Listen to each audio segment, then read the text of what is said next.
আমি ব্যক্তিগতভাবে এটা মনে করি যে দেশে একটা রাজনৈতিক শূন্যতা রয়েছে, চলছে, এটা একটা বিপজ্জনক এবং সেটা বিএনপির জন্যও কিছুটা কঠিন অবস্থা।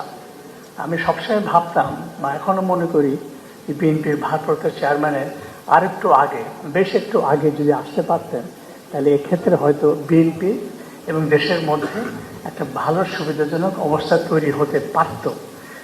ওনার অনুপস্থিতিটা কিছুটা আপনাদের জন্য প্রশ্ন তৈরি করেছে, কিছু নানা রকম বিভ্রান্তি তৈরি হওয়ার সুযোগ হয়েছে, সেটা একটা আপনাদের জন্য নেতিবাচক হিসেবে দাঁড়িয়ে গেছে।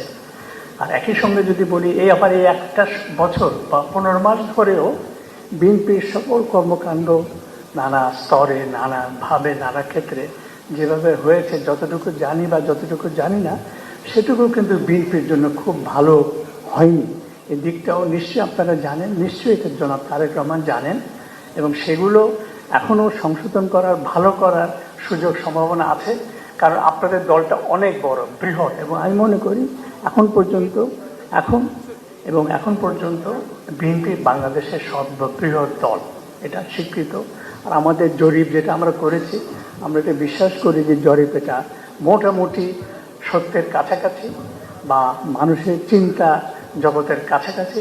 সেখানে বিএনপি কিন্তু বৃহত্তম দল হিসাবে এসছে এবং নির্বাচনে অনেক বেশি ভোট পেয়ে তারা বিজয়ী হবে, সেটা কিন্তু আছে।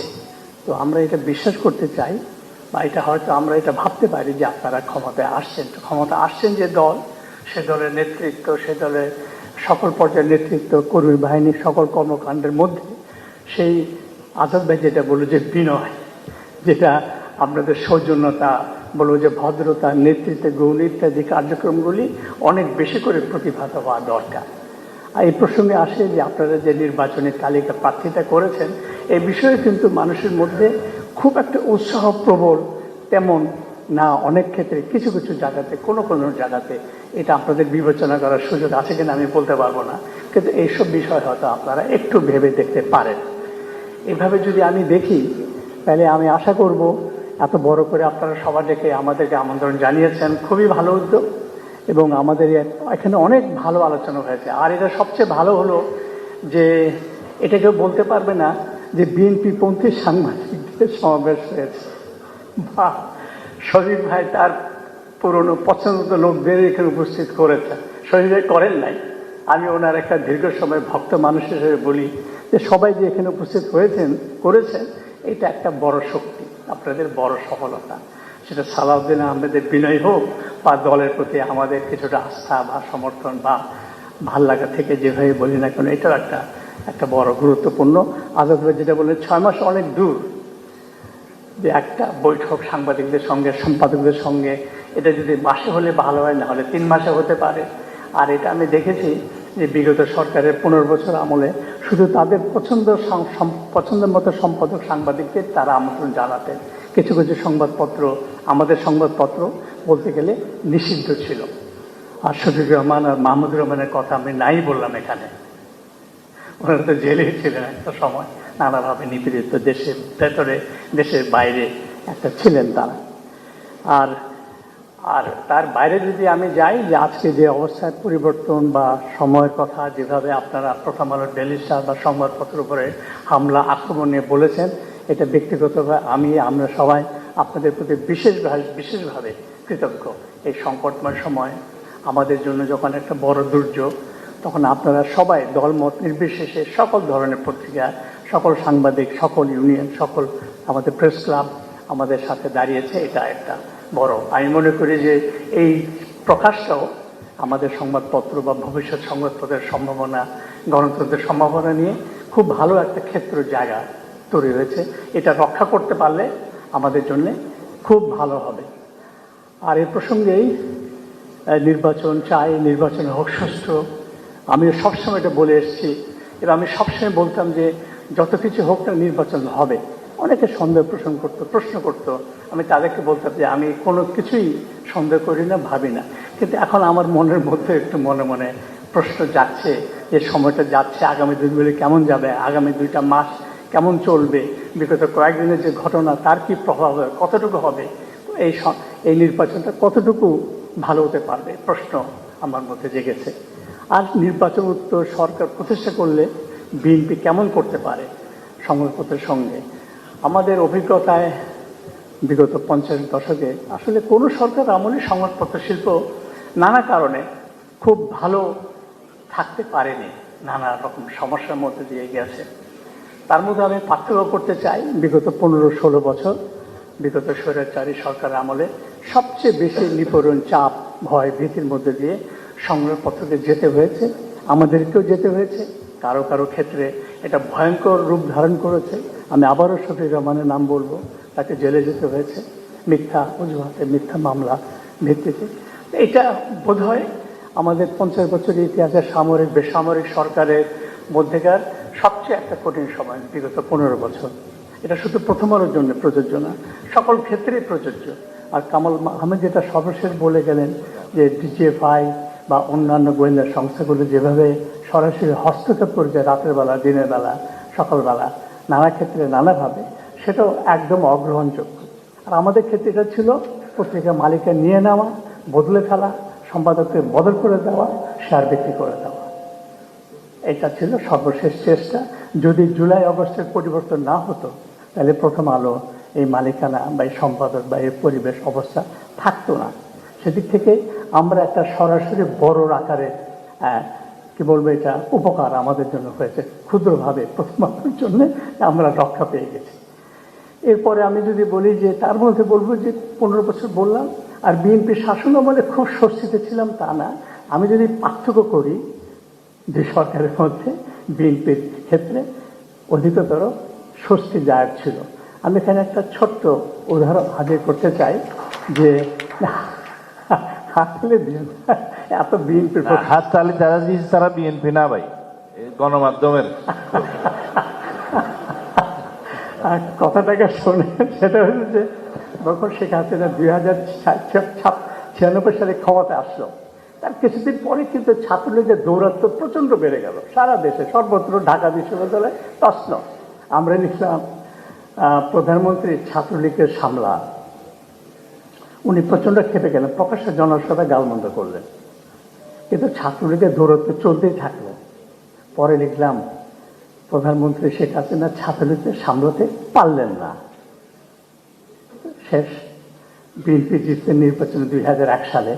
মোটামুটি ওরকমই ঢাকা বিশ্ববিদ্যালয়ের সারা দেশে। আমি আবারও লিখলাম প্রধানমন্ত্রী খালেদা জিয়া ছাত্রদেরকে সামলা, এবং তিনি সামলানোর চেষ্টা করলেন। আমি এটা জানি, সরাসরি আমার সাথে কথা হয়েছিল স্বরাষ্ট্র প্রতিমন্ত্রী, প্রধানমন্ত্রীর বিশেষ সহকারী এবং জনাব তারেক রহমান। তারা আমাকে আশ্বস্ত করলেন সেদিনই রাতে যে আমরা ব্যবস্থা নিচ্ছি, মতি ভাই আপনি দেখেন। এবং সত্য, ঢাকা বিশ্ববিদ্যালয়ের ছাত্রদের নিষিদ্ধ হয়েছিল, আপনাদের মনে আছে? আছে, হ্যাঁ। এবং ছাত্রদলের সভাপতি তখন একজন সংসদ সদস্য নাসিরউদ্দিন পিন্টু গ্রেফতার হয়েছিলেন। এই পদক্ষেপ তিনি নিয়েছিলেন বিএনপি সরকার। যদিও পরে সেই অবস্থাটা থাকেনি, নানা কারণ থাকতে পারে। তো এটা একটা বড় পার্থক্য। আর এটা সত্য, 2001 সাল থেকে 2000 সরকার মধ্যে বিএনপি কতগুলি বড় বড় ভুল করেছিল। এখন আমি মনে করি সেগুলি বড় ভুল ছিল, এবং এটা বারবার আমি এটা উল্লেখ করার চেষ্টা করি। এখনও নেতৃবৃন্দের সঙ্গে দেখা হলে সে কথা উল্লেখ করি আমি। সেগুলি নিয়ে আমরা কঠোরভাবে লেখালেখি করেছি। এখনও সেই লেখাগুলোকে আমি পক্ষেই থাকব যদি আমাকে আপনারা কেউ জিজ্ঞেস করেন। সেসব নিয়ে তৎকালীন প্রধানমন্ত্রী বেগম খালেদার সঙ্গে আমার খুব পরিষ্কার কথাবার্তা হয়েছে, তর্ক বিতর্ক হয়েছে, আবার হাসি মুখে ভালো কথা বলে চা খেয়ে আমরা ফিরে এসেছি। সে আলোচনায় তারেক রহমান উপস্থিত ছিলেন। সে বিষয়গুলি নিয়ে তৎকালীন অনেক মন্ত্রীর সাথে কথা হয়েছে। আমরা কিন্তু আমাদের সেই লেখাগুলো অব্যাহত রেখেছি। তাতে কোনো প্রকাশ্য আক্রমণ, জেলের ভয়, মামলা মোকদ্দমার ভয়, এই ধরনের কোনো ঘটনা ঘটেনি। এটাও আমি নিশ্চিত করি। সেটাও বলবো যে নানা রকম সমালোচনা, তর্ক বিতর্কের মধ্যেও বিএনপির নেতৃত্বের মধ্যে ধৈর্য ছিল, তাদের সহ্য শক্তি ছিল এবং তারা আমাদের প্রথম আলো পত্রিকার সমালোচনাগুলো তারা মেনে নিয়েছিলেন। সংশোধন করতে পেরেছিল কিনা হয়েছিল না সেটা অনেক লম্বা আলোচনার বিষয়। যেটা আমরা আশা করি, যেটা অনেকে বলে গেলে, যে আমরাও আগামীতে ভবিষ্যতে যদি বিএনপি বিজয়ী ক্ষমতায় আসে, আমার ব্যক্তিগত অভিজ্ঞতা থেকে আমি এটা বলবো, বিএনপির কাছ থেকে আমরা আরও অধিকতর সহ্য শক্তি, আরও অধিকতরভাবে সমালোচনা সহ্য করা, গ্রহণ করা, মেনে নেওয়া মানে শোনা। বাকিটা তো নেতৃত্বের দলের সরকারের উপর নির্ভর করবে, তারা কতটুকু মানবেন না করবেন। তবে শুনবেন, জানবেন, এটা আমি নিশ্চিত আশা করি।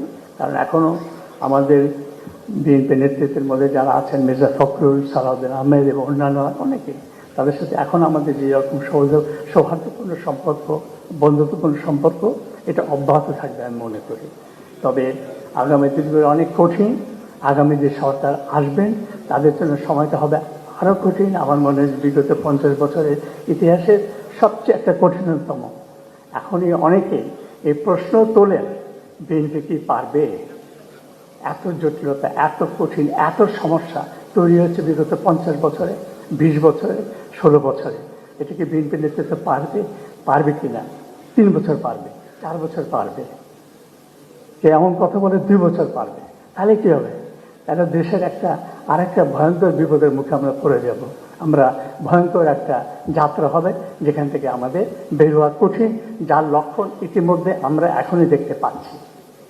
যে শক্তি উত্থান ঘটেছে, যে শক্তি প্রকাশ্যে যে ধরনের বক্তব্য তারা দিচ্ছেন, যে ধরনের কার্যক্রম তারা করছেন এবং যে ধরনের কর্মকাণ্ড হয়েছে, যেভাবে সারা দেশে একটা মততন্ত্র তৈরি হয়েছে, যুক্তি তর্কের বাইরে গিয়ে এবং কোন রকম চিন্তা চেতনার বাইরে গিয়ে, এবং বাংলাদেশের যে ভিত্তিমূল, যার পক্ষে বিএনপি শক্তিশালী অবস্থান নিয়েছে, 71-এর মুক্তিযুদ্ধ এবং স্বাধীনতা এবং গণতন্ত্র এবং নির্বাচনের মধ্য দিয়ে ক্ষমতার পরিবর্তন, এটাই একমাত্র সমাধান সকল অনৈক্য, বিভেদ, বৃহৎ সংঘর্ষ থেকে বের হয়ে আসা।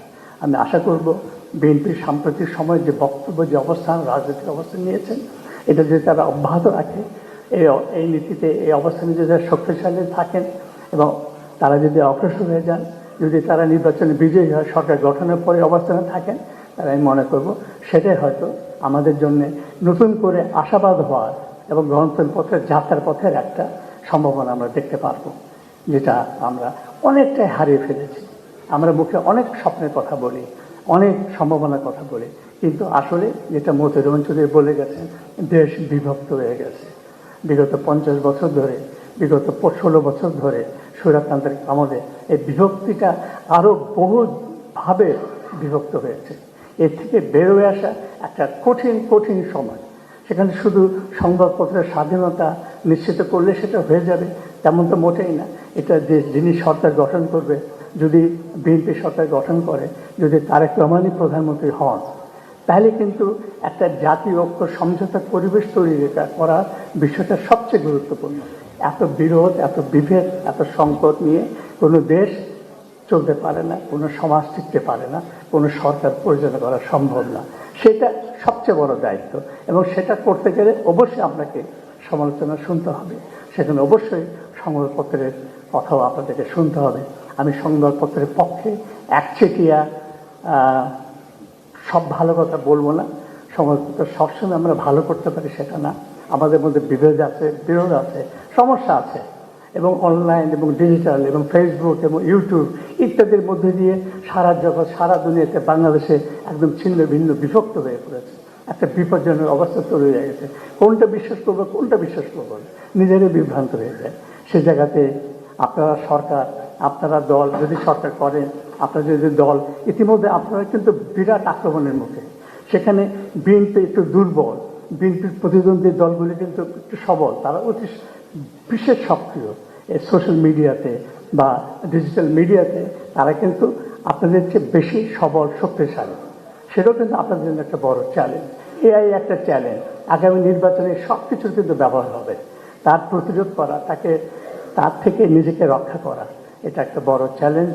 আশা করি আপনারা সেদিকে নজর রাখবেন, চেষ্টা করবেন এবং সবাই মিলে আবার নতুন করে একটা দেশ, সময় পরিবর্তন, নতুন লক্ষ্যে যাত্রা এবং নতুন বাংলাদেশ গড়ার যে স্বপ্নের কথা বলি, খুবই কঠিন। আমি তেমনভাবে খুব আশাবাদী না, তাও আমি আশাবাদী হতে চাই। যে আবার নতুন করে আমরা শুরু করি।